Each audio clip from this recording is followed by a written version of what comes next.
Assalamualaikum warahmatullahi wabarakatuh. Perkenalkan, saya Helsa Paulia dengan NIM 00475 dari kelompok kelas 10. Video ini dibuat untuk memenuhi sebagai hal anatomi di blok 2.3. Jadi masuk ke soalnya, yaitu jelaskan anatomi lengkap dari medula spinalis. Jadi medula spinalis atau sumsum tulang belakang ini adalah bagian dari sistem saraf pusat yang memanjang dari foramen magnum di dasar tengkorak sampai sekitar vertebra lumbalis 1 atau 2. Fungsinya sebagai penghubung antara otak dan tubuh, jalur impuls sensorik dan motorik, mengontrol refleks spinalis secara otomatis. Nah, pada medula spinalis ini ada pembesaran yang disebabkan oleh akumulasi dari neuron besar yang menginervasi ekstremitas. Nah, pembesarannya ini ada dua, disebutnya intumescentia. Nah, ada dua, yaitu intumescentia cervicalis dan juga lumbalis.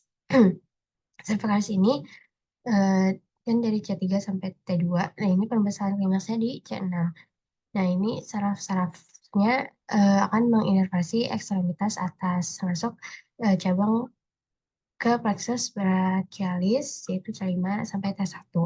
Terus untuk Intumescentia lumbalis, T10 sampai L2, ini pembesaran klimaksnya ada di T12.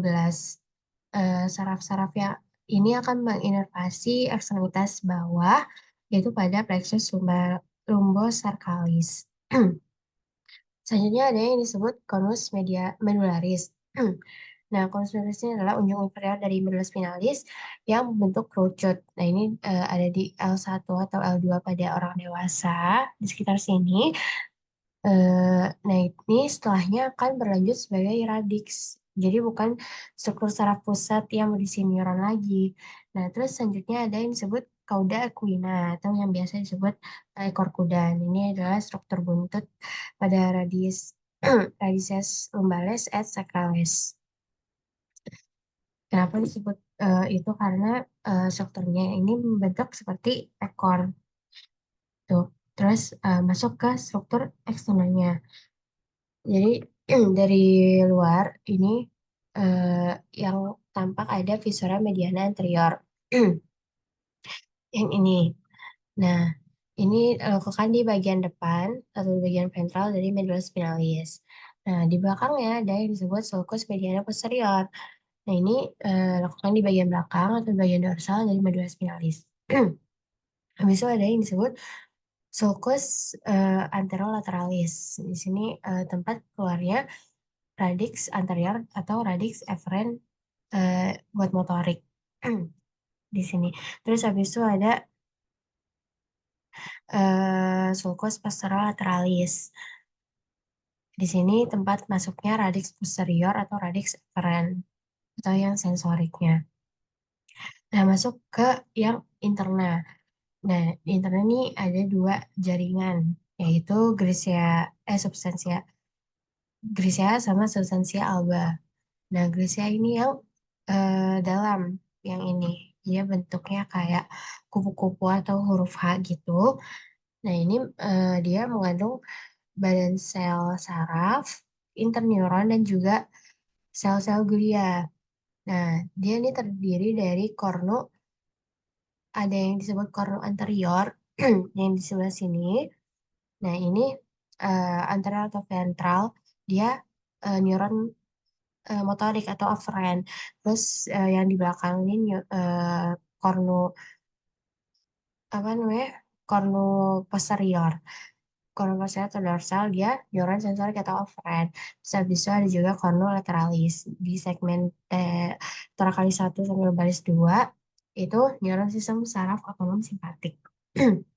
Nah, di tengahnya ada yang disebut kanalis centralis. Kanal sentralis ini atau kanal pusat ini akan diisi ada LCS atau liquor cerebrospinalis dan itu akan berlanjut sampai ke ventriculus terminal. Jadi di sini ada cairan. Terus habis itu buat yang luarnya ada yang disebut substansia alba. Nah, ini dia akan mengelilingi substansia grisea berisi dari akson-akson yang bermialin.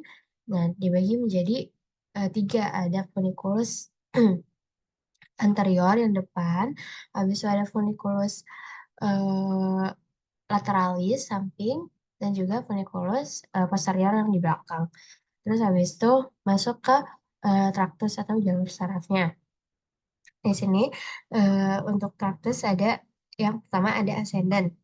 Di sebelah kanan ini dia membawa informasi sensorik, jadi membawa impuls dari perifer ke impuls, misalnya ke otak gitu.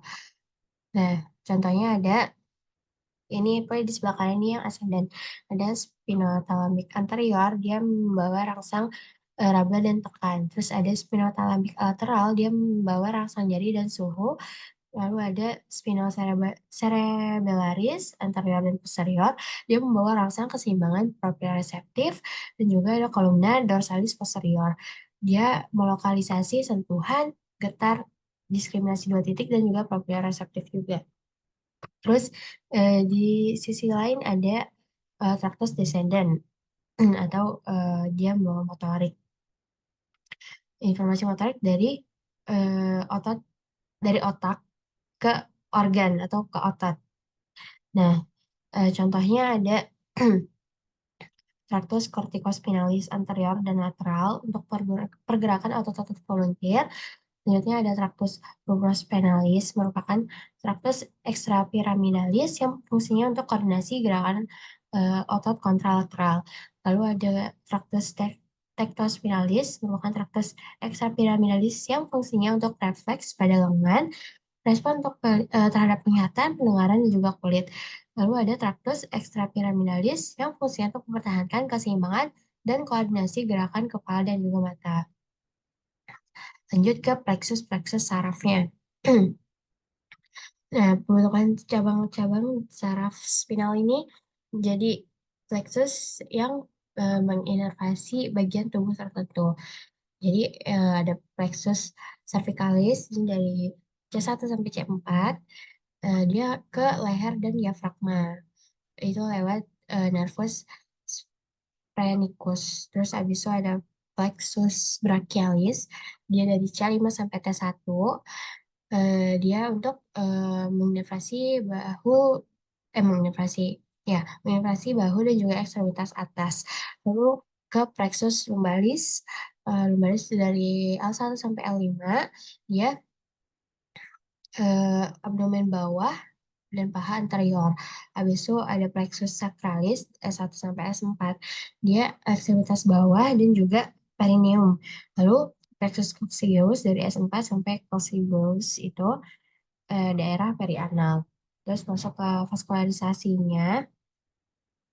Nah, vaskularisasi dari medulla spinalis ini secara umum untuk arteri ada arteri spinalis anterior, dia menyuplai 2/3 anterior dari medulla spinalis, lalu 1/3 posteriornya disuplai oleh arteri spinalis posterior. Nah, dia itu dibantu oleh arteri radicularis yang masuk bersama saraf spinalis di berbagai tingkat dari vertebranya. Terus untuk segmen dari medulla spinalis juga terdiri dari 31 segmen. Yang pertama ada dari cervical tuh terdiri dari 8 segmen, dari C1 sampai C8. Lalu untuk torakal dia terdiri dari 12 segmen, T1 sampai T12. Habis itu untuk lumbar dia ada 5 segmen, L1 sampai L5. Terus buat sakral juga 5 segmen, yaitu S1 sampai S5 dan juga koksik. Nah, setiap segmen ini akan keluar sepasang nervus yang eh, lewat foramen intervertebralis. Nah, terus mungkin ditambah dari segi klinis yang terkait dari medulla spinalis ini, contohnya ada cedera pada medulla spinalis. Ini akan terjadi lesi. Jadi ada lesi, jika ada lesi itu akan lumpuh atau hilang sensorik di bawah lokasi dari lesi tersebut. Habis itu ada spinal stenosis, itu penyempitan kanal spinalnya.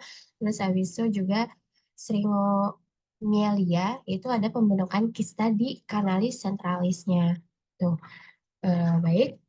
Untuk video inhal cukup sampai sini saja. Terima kasih sudah mendengarkan. Wassalamualaikum warahmatullahi wabarakatuh.